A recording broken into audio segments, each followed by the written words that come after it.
The Manifestation Manifesto. What the heck does that mean? uh, this is kind of interesting because again, we're still on step one. We're preparing you for the journey ahead, but this is something you really need to get your arms wrapped around, or at least conceptually get it for right now. You're going to experience this as you go through this program. But for right now, let's just install the concept in your mind so that you know where this is coming from. And then at the end of this program, when you go back and you take a look at this, now you'll internalize it and say, wow, now I know how to create things. Manifesting is creating things in my life around my career, around my work, my organizations, with my teams, et cetera, et cetera, et cetera. So to start this, when people are creating anything in their life, they're manifesting anything in their life, and again, this is part of human dynamics, so please don't beat yourself up on this. It happens to all of us. It happens to me all the time. I got to really watch this one. There are some traps that we can fall into as human beings. So the first trap is thinking about it being the destination rather than the journey. Now, here's what I mean by that. There have been times in my life when I said, geez, if only I could make $25,000 a year, boy, I would be really happy. Think about that. Right? Because as soon as I made $25,000 a year, or shortly thereafter, I was saying, wow, if I could only make $50,000 a year. And then 50 became 100, and 100 became more and more and more and more and more and more and more, right? It's not about the destination. It's about the journey to get there and the feeling that we're chasing once we achieve what it is we're trying to achieve. So don't let yourself be fooled into saying, if I can only get the next job, or if I can only manifest this particular thing into my life, or get my team to do this, there's always going to be more, always, because the universe is unlimited. And so we're going to want to strive for more because we're chasing the feeling. The second thing is that when we first start something, we tend to try too hard and we give up too easily.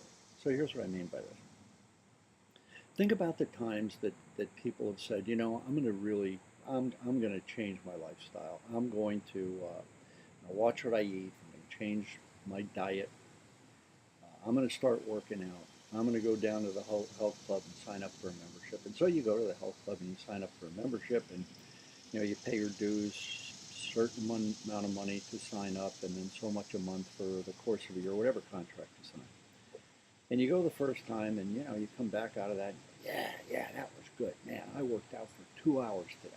And then the next morning, you can hardly get up off your chair because you're so tight, and your muscles are so like they're just aching all over the place. You go, oh man, well, I can't work out today because I'm just way too sore. And then tomorrow comes, and you say, well, I'm feeling a little bit better. Maybe I'll go get another workout in. And you know what happens over time. You start off way too hard, and you give up way too easy. Because usually, not with everyone, but with a lot of people, that membership goes untapped after about the first 30, 60, or 90 days. Again, not everyone, but it does happen.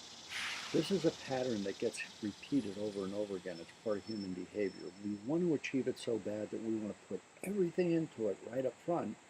And then when it doesn't happen for us immediately, we say, well, then I guess it wasn't right for me, or maybe I ought to lower my expectations, et cetera, et cetera, et cetera.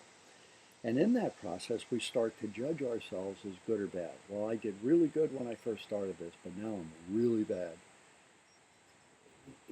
Stop with the labels. You got to be able to take those labels out. Let's call it what it is. You started and you gave up too easily. So let's start and let's work through it consistently. Let's never give up. Let's never look back. You remember that from earlier modules. And let's defy the odds and let's make this happen. Move forward in that way. The other thing that happens is we want to have all the answers when we start. So for those of you that were experiencing that, right about now you're going like, when are we going to be done with step one? I'm tired of these preliminaries. I want to get to it. I want to manifest that thing that I really want in my life.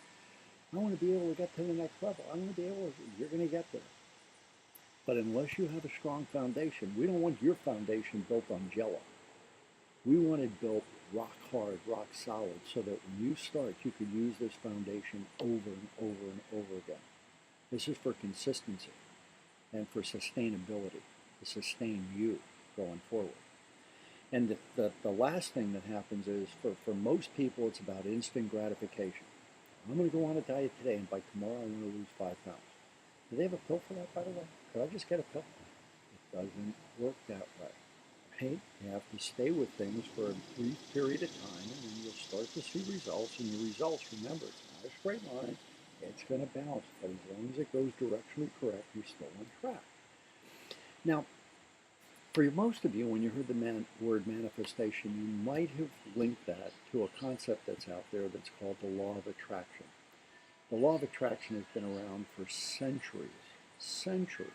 I just read an article the other day where it went back to the time of Jesus Christ when he walked this earth, that was rather a law that he was trying to teach people. He didn't call it the law of attraction, but yet it was built into almost everything he did and what he was trying to teach. For those of you who have heard it recently, you may have heard it in the book The Secret. There's also a movie out by The Secret where there are a number of consultants come on and they start talking about how they've used this law of attraction to bring into their life the things that they wanted. So when my young son first heard about this law of attraction, he goes, oh, well, that's like Peter Pan, think happy thoughts. That's what most people think. Oh, if I could just think happy thoughts, then everything's going to be okay and it's going to be drawn to me. If I can picture it, it's going to come to me. It doesn't work that way. Even The Secret wasn't purporting that it worked that way. They were talking about conceptually the way it worked. And in practice, it goes much deeper than that. I believe it's real. And so in Dream Makers, Escape from the Shadows of Fear, the idea of the law of attraction is being taught to emerging leaders and how they might be able to use it to help in their leadership and in their lives as they're going forward. And so it's actually a 3-step process. The very first step is you have to have some kind of aspiration. That's why as we started this program with you, we were asking you, what is your area of focus? Don't make it a diverse area that you want to focus on. You can't have focus on more than 1 or 2 things at a time.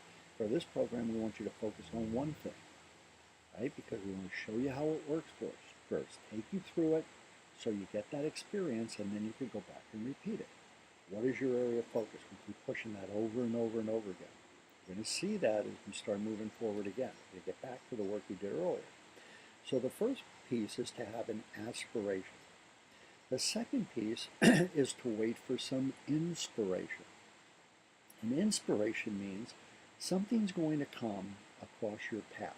It has to. That you will now pay attention to because your antennae are up. You have this aspiration.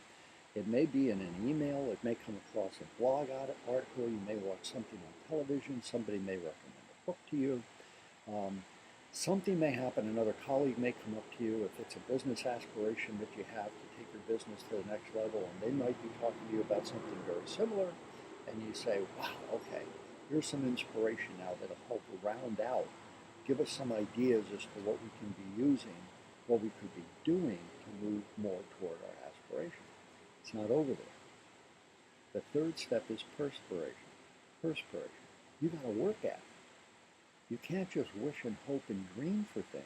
It's not going to happen. I'll give you an example. Recently, I changed my approach to health, to a healthy lifestyle. So I changed the way I was eating, and I've been working out every day. Light exercises, but some exercise every day, 7 days a week.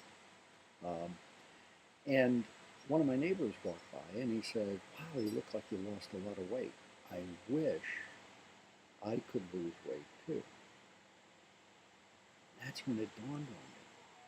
Well, like, wait a minute. How many times was I wishing and hoping for things and didn't take the action or started action and then stopped short and just gave up because I said, well, that's just not for me. It's not who I am. Thinking like, wow. When you use the words, I wish, it almost tells you like it's not going to happen for you because it's only a wish. You have to make this something compelling for you, something that you really, really want with every fiber of your being, at the core of your being. You have to be resolute that we are going to go forward. I'm going to go forward in this area. You can't back away from the line. It becomes crucial for you. So what's really interesting about all of this is that as you start to move forward in this particular area, you're going to take a look at some things and you're going to say, you know, this is what I hope to achieve, but this is what I actually achieved, and then went so much further beyond. Like, wow, right? You set yourself up for one level of success, and you actually achieved a much bigger level of success that came with what it is you were shooting at. So that, I believe, is what's going to happen to most of you as you go through the program, especially if you're working it the way we told you you needed to. Remember, you have a journal, a pad, or a recorder, some way of capturing your ideas, some way of doing the exercises that we're recommending at the end of every one of these modules to help you to really grasp this and make this part of who you are as you go forward. This is Myron Radio with this module. Over and out.